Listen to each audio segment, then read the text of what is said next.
Hi and welcome or welcome back. My name is Kristen and I am coming to you from a very hot hand-dyed yarn studio, Skein yarn, located in Coffs Harbour, Australia. Hope you are doing really well. As I said, it's very hot today, very humid. I have turned the aircon on and I'm sitting right in front of it, so it's blowing nice cold air on my face, but it's also a bit annoying because it's blowing my hair. But anyway, hope you are doing really well. Hope you had a lovely Christmas and a really lovely New Year. It's always a strange time of year when you kind of feel like you're in a bit of a time vacuum. Days just disappear and you have no idea what day it is. Anyway, I think I might have skipped a podcast. I think I was meant to do one last week, but of course it was New Year's, so couldn't. We had a lovely Christmas. I went to my parents' place, which was great, and what do we do? New Year, we just watched a movie and had a very quiet New Year. We were meant to have my parents up for New Year, but my dad hurt his back and couldn't stand, which was terrible, and he had that over Christmas, poor thing. He is doing much better now though. So yeah, we had a very quiet Christmas. We have friends coming up this weekend. They're staying for a while, so that'll be nice. And yeah, it's just summertime here. It's lovely. Been for lots of swims.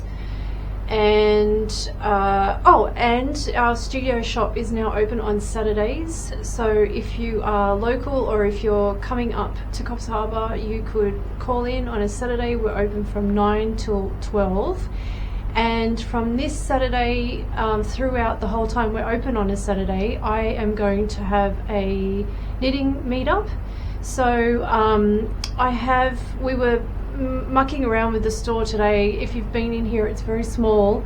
So I wanted to have like a little table and some chairs that we could all sit at and knit and, have coffee or whatever. But it was trying to work out the best way to do it, and I think we've figured it out. It's great if we have a smallish number of people here because we can all fit in. Otherwise we would probably need to move outside, which isn't ideal because it's very hot. Although in the morning the sun doesn't come over into the shop until about 12ish. So it could be okay, but I actually did want to have it inside if possible because we have a lot of rain here in Coffs Harbour, and then if it's not raining it's very hot, so we can have the aircon on. So yes, if you would like to come, just drop in anytime, 9 till 12. I'm always here anyway, and I'm knitting, so why not come and knit with me? It'd be really lovely. So that's happening throughout summer. And we're back to normal business. So we're open Monday to Wednesday, 9 till 12, and then Saturdays, 9 till 12. And then of course we're here more than that because we are obviously packing parcels. I'm doing dyeing out the back, and so yeah, if you are coming through Coffs Harbour and you would like to come in on a different day, or you just contact me and we can arrange a time. So I do not have a huge amount of things to show you because I have been pretty much knitting on one thing only, which I will show you in a minute, but I guess I should talk about what I'm wearing first. This is the Cosmic Tea by Nadia Crétin-Léchenne, who is NCL Knits on Instagram, and she actually designed this top with our Llano base. I think she might be in Switzerland. Anyway, she's overseas, and I was really chuffed that she did that. So as soon as she released the pattern, I knit it and I love it. It's a really nice design. It has a lace front down the center and a really nice sort of scoop neck. And I used our Llano base. I used the colour Black Forest, which I don't think I have on the shop at the moment, but I can always dye it if you like it. And yeah, I think I only used 2 skeins maybe 3. It's all of my notes are on my project page if you'd like to have a look. But yeah, it was a very lovely, chill, easy pattern, and I did actually knit a crop like I do with most of my sweaters. And yeah, it's lovely. I like the sleeve length on it too. It's really comfortable. So, okay, let's talk about what I've been knitting. I did finish the body of the Stromboli, which is the Caitlin Hunter sweater that I showed last time. And this is it here. Now, it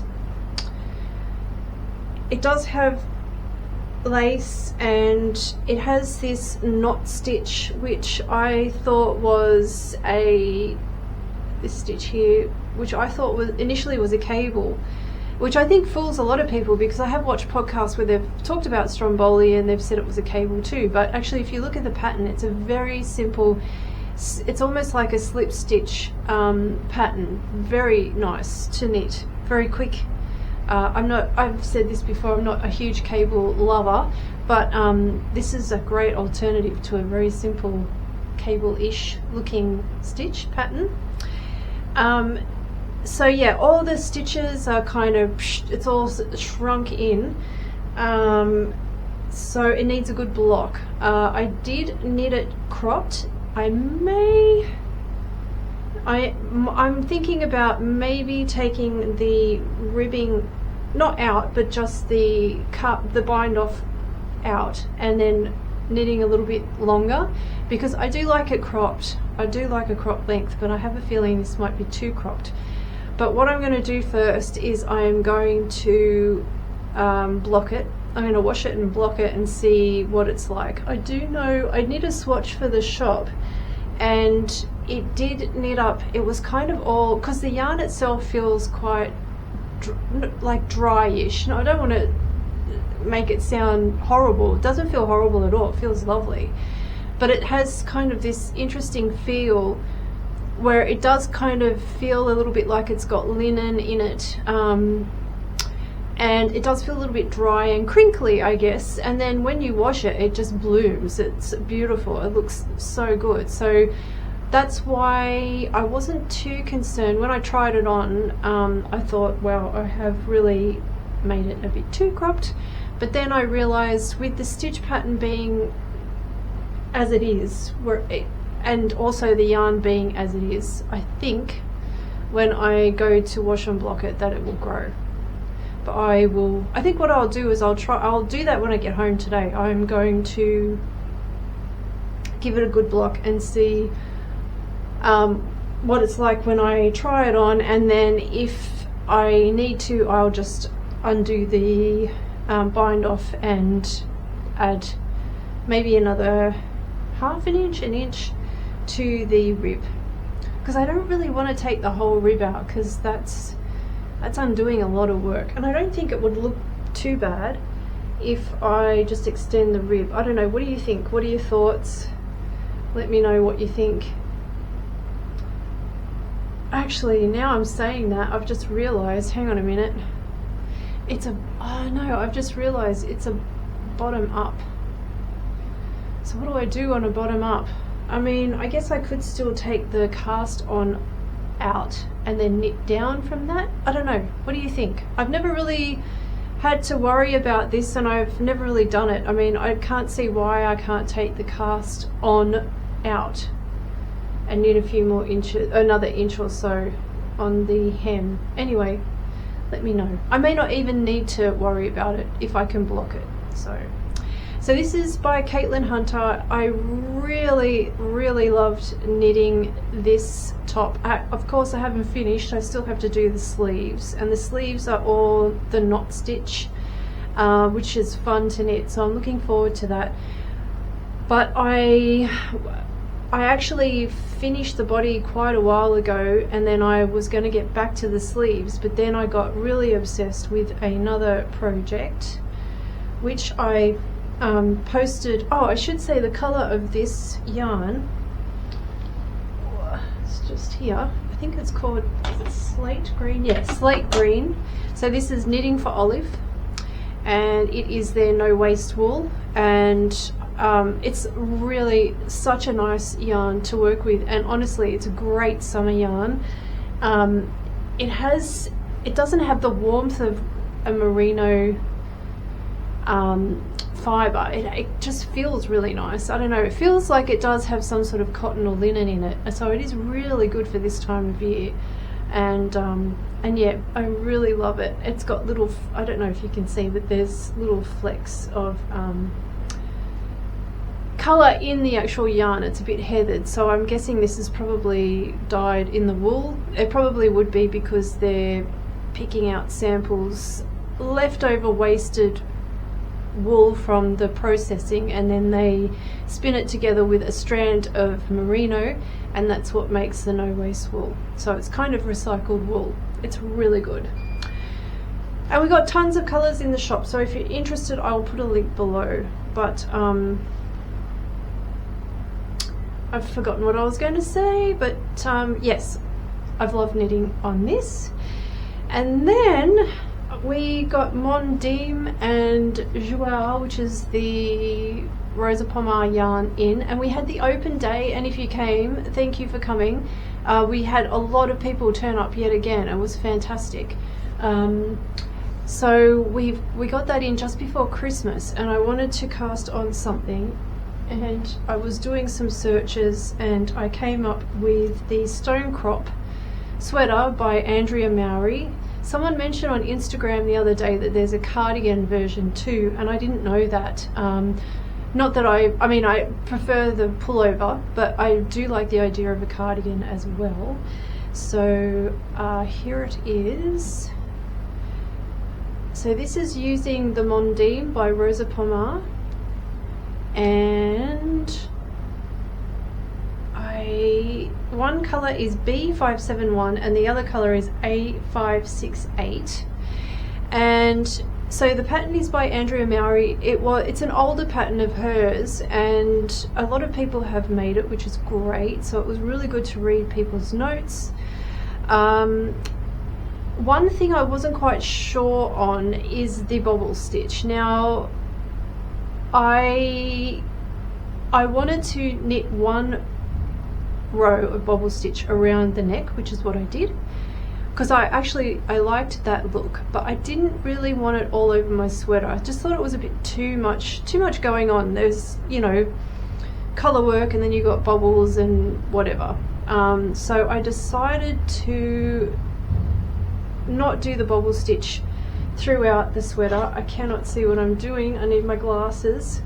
So what I ended up doing was, you have this kind of reverse garter rib stitchy thing between the colour work, and then on these sections here is where the bobble's meant to be. But what I ended up doing is a reverse stockinette stitch triangle pattern of my own devising, which fit into the same chart that she had in the pattern, and I quite like it.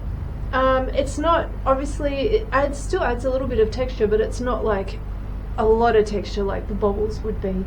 And I quite like how the bobbles look around the neck. Anyway, I love this yarn. I knew that it was going to be really good for colour work, which is one of the reasons why I got it in. The Joao, which is the single ply sport weight, the other base that we got in, this is great for colour work too. They are non-superwash, and they do have a very woolly feel, not scratchy. I wouldn't say scratchy. It has a toothy feel, but without the scratch. So that is fantastic for colour work, because as you're knitting the colour work, it sort of grabs onto each other, and it makes knitting the colour work easier. But then also when you go to wash your sweater, it blooms and it sticks together in a nice way, not felted, but it sort of sits in nicely, and then the colour work smooths out. So I've really enjoyed knitting on this. I was actually thinking of doing the light colour and then have the dark as the colour work, but then I decided no, I wanted it this way. And yeah, it's beautiful. Beautiful, beautiful yarn, great pattern, and I'm really obsessed. That's why I feel a little bit bad because I really should finish the Stromboli by Caitlin Hunter because I can wear that now, and I only have sleeves to do, but I'm really obsessed with knitting this.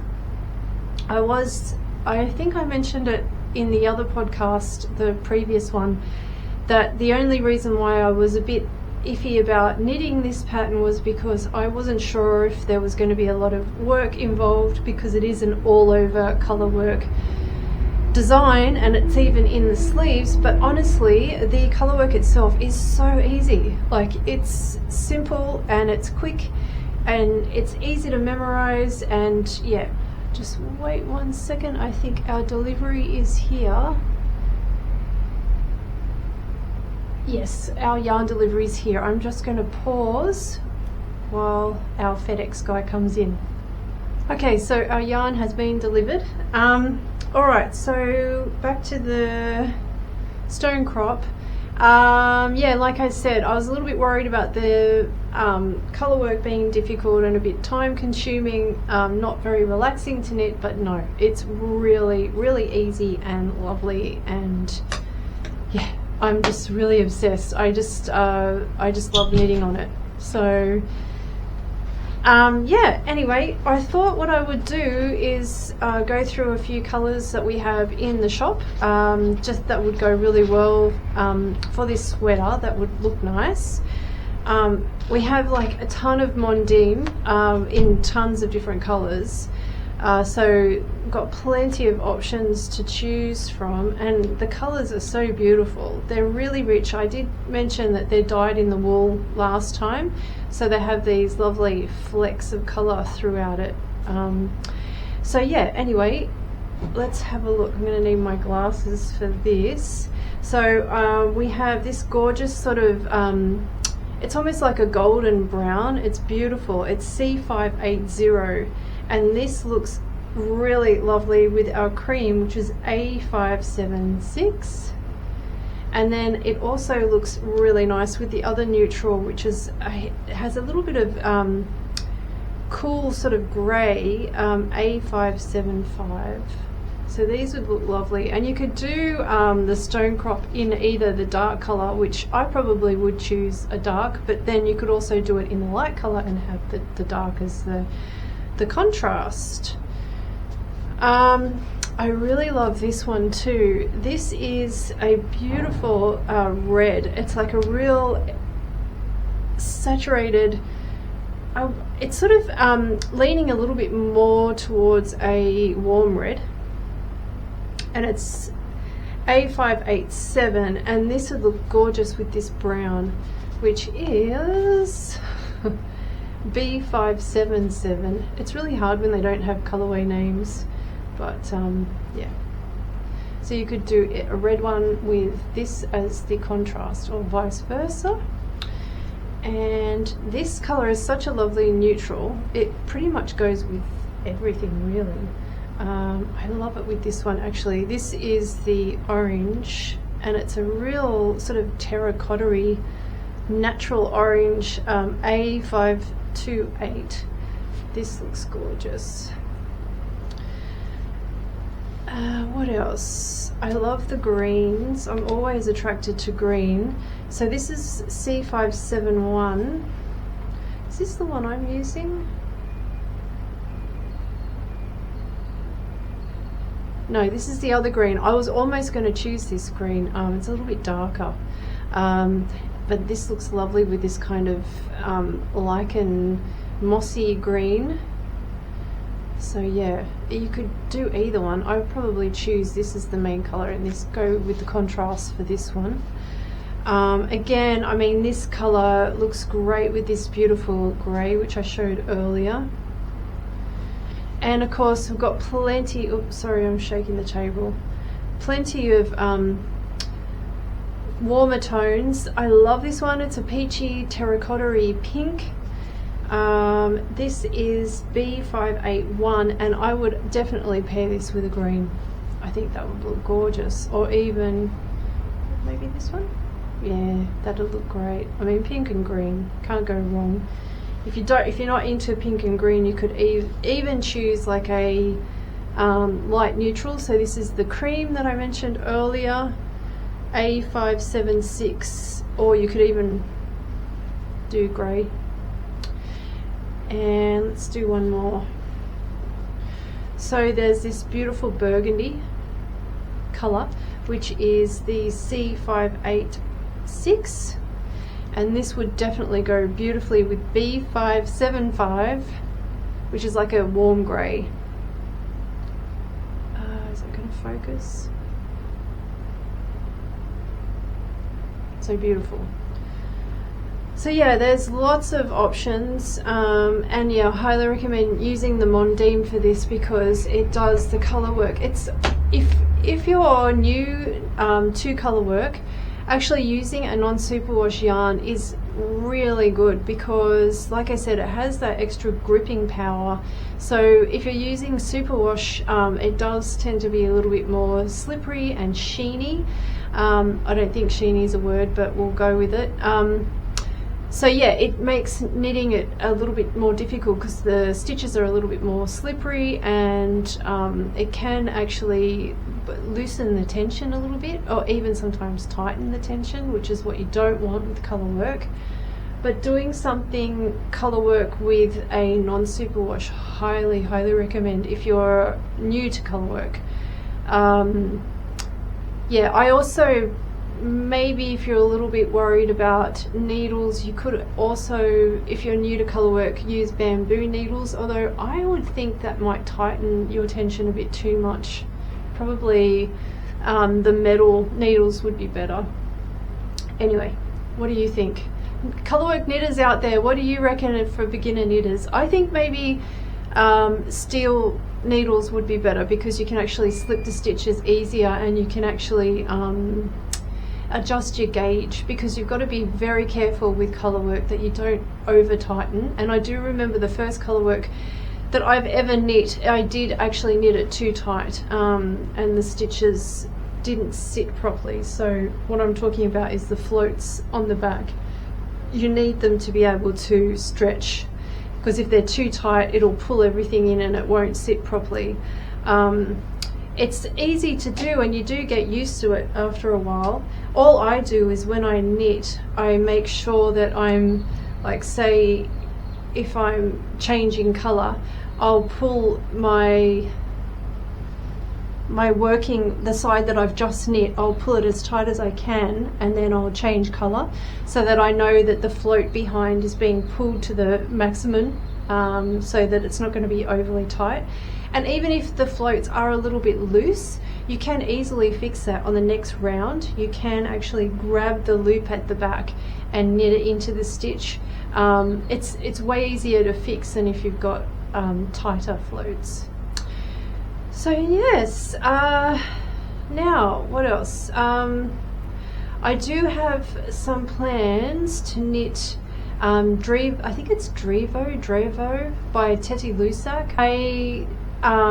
I spoke about this last episode because I'm going to be knitting that out of Joao, and I really just need to pick a colour, but I really need to focus on getting the Stonecrop done, and I really want to get the Stromboli before I do anything else. I do have other whips that I've not worked on. There's Hohi's mystery knit along that I still need to work on. That's a really easy project for me to just pick up and knit on, but I really haven't done anything on that. Oh gosh, there's other projects too that I've forgotten about, but I will get back to. So yeah, I really need to finish something before I cast something on, but there's always plans. I also want to knit Paul a vest in one of the Mondim colours for winter, so that is definitely on the cards.